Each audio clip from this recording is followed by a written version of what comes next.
नमस्कार। मेरा नाम अनीता गोयल है एंड मैं एक कैंसर सर्वाइवर हूँ। करीब 8 साल पहले मुझे अपने गले में कुछ गोला सा महसूस हुआ और मैं अपने प्राइमरी डॉक्टर के पास गई और उन्होंने मुझे एंडोक्रिनोलॉजिस्ट के पास जाने की सलाह दी, जो हमारे सब ग्लैंड्स के बारे में हमें जानकारी देते हैं। डॉक्टर्स ने मुझे कुछ टेस्ट कराने के लिए दे थायराइड, और मुझसे कहा गया कि मुझे कुछ भी हो सकता है, जिसमें कि कैंसर भी हो सकता है, थायराइडाइटिस भी हो सकती है और लिम्फोमा भी हो सकता है। उन्होंने मुझे बायोप्सी कराने की सलाह भी दी, जो मैंने तुरंत कराई भी, बट वो सब नेगेटिव निकली।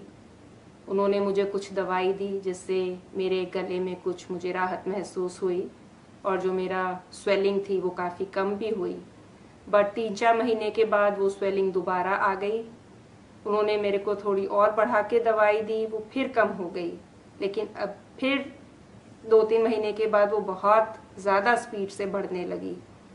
तब मैंने दूसरे हॉस्पिटल में दूसरे एंडोक्रिनोलॉजिस्ट को दिखाया और वो इतना ज़्यादा मेरा थायराइड बढ़ चुका था कि उन्होंने कहा कि इतना थायराइड बढ़ा हुआ उन्होंने शायद पहले बहुत कम देखा है, और ये टिपिकल किताबों में ही पढ़ने में आया था और ये इतना देखने में नहीं आता है।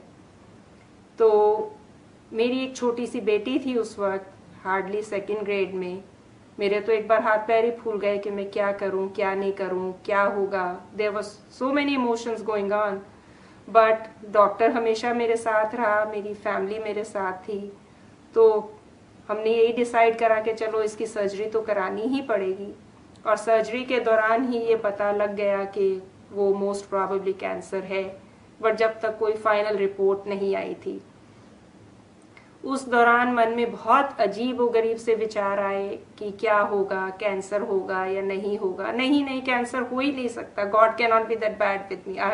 मैंने कोई ऐसा पाप थोड़ी किए थे जो मुझे कैंसर जैसी बीमारी होगी। बट ना मेरे हस्बैंड ने मेरे से इस बारे में बात की, ना मैंने उनसे की। हिम्मत ही नहीं पड़ी कि हम कैंसर के बारे में कैसे बात कर सकते हैं, ये तो एक टैबू है, हम नहीं बात कर सकते हैं इस चीज़ के लिए। लेकिन जब वो फाइनल डे वो आया, जब मुझे डॉक्टर के पास जाना था और उनसे वो रिपोर्ट सुननी थी, बीपी मेरा बहुत ज़बरदस्त बढ़ा हुआ था, 200 के करीब था ऊपर का और 120 था करीब नीचे का। गए डॉक्टर के पास, डॉक्टर ने थोड़ी बहुत आसपास की बात की और फिर उन्होंने कहा जिस चीज़ का मुझे डर था वही निकला। मुझे बताया गया कि मेरे को कैंसर है। आई डोंट नो मेरे बॉडी में क्या इमोशंस थे, बिल्कुल पसीने से नहा गए। बट जो था वो तो था, हमें उसे फेस तो करना ही था। और कभी मैंने अपनी फैमिली में किसी को नहीं देखा था, तो मुझे पता भी नहीं था कि मेरे साथ क्या होगा, कैसे मैं ये न्यूज़ ये अपने घर वालों को इंडिया में बताऊंगी, और मेरे साथ ट्रीटमेंट के दौरान क्या होगा, मैं अपनी बेटी का क्या करूंगी, और अल्टीमेटली मैं बचूंगी या नहीं बचूंगी। I had no clue. But शुरू में जो हिम्मत दी वो मेरे हस्बैंड ने दी मेरे को उस वक्त, कि नहीं जैसा भी होगा हम इकट्ठे हैं, हम मिलके इसको फेस करेंगे और पूरा ट्रीटमेंट कराएंगे, कोई भी कसर अपनी तरफ से नहीं छोड़ेंगे।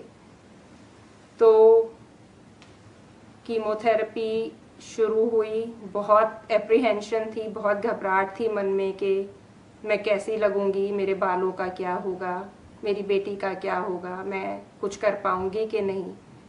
बट ऊपर वाले की उससे I had lot of help. मेरी इन लॉज इंडिया से आए, उन्होंने मेरी पूरी हेल्प करी, हर चीज़ में हेल्प करी, इमोशनल, स्पिरिचुअल, फिजिकल। मैं इससे ज़्यादा शायद नहीं एक्सपेक्ट कर सकती जो उन्होंने मेरे साथ इतना अच्छा किया। तो फर्स्ट कीमोथेरेपी जब हुई तो मैंने डॉक्टर से पूछा कि मेरे साथ क्या होगा, मेरे को कैसी फीलिंग्स रहेंगी अंदर से, कितने आउट इफ़ेक्ट्स रहेंगे। तो मुझे यही जवाब मिला कि वो शायद इस बारे में मुझे नहीं बता सकते हैं। हर आदमी के अपने सिम्टम्स होते हैं और वो अपनी बीमारी से कैसे कोप करता है, कैसे उसको फेस करता है, उसका बहुत बड़ा इफेक्ट रहेगा कि मैं कैसा फील करूँगी कीमो के दौरान। तो भगवान का नाम लेके हमने वो शुरू करा। मुझे नहीं पता था क्या होगा। बहुत वॉमिटिंग टेंडेंसी हुई, बहुत भूख भी लगी, चलो that was a good part. और मैंने खूब हॉक करा, बहुत खाया। उसका क्या नतीजा निकला? सारा खाना बाहर। तो नेक्स्ट टाइम जब हुआ, मेरे डॉक्टर ने मुझे ये कहा कि तुम्हारे जो जो सिम्टम्स हैं, अच्छे या बुरे, उसको लिखो कॉपी में, और जो बुरी चीजें हुई ट्राई करो कि उसको तुम कैसे ना दूसरी कीमोथेरेपी में हुए। तो आई रियलाइज्ड कि मेरी जो जो मेरे को प्रॉब्लम्स थी वो क्यों हुई। I try to figure it out. और दूसरी बार जब कीमो हुई तो मैंने वो कुछ कुछ चीजें नहीं करी जो पहले करी थी, तो मेरे को थोड़ा बेटर फील हुआ। उससे मेरे अंदर थोड़ी होप भी आई कि नहीं, मैं अपनी चीजें कंट्रोल कर सकती हूँ, अपने आप कर सकती हूँ थोड़ा बहुत। तो हर एक कीमोथेरेपी के साथ मैंने अपने प्रीवियस एक्सपीरियंस से कुछ सीखा।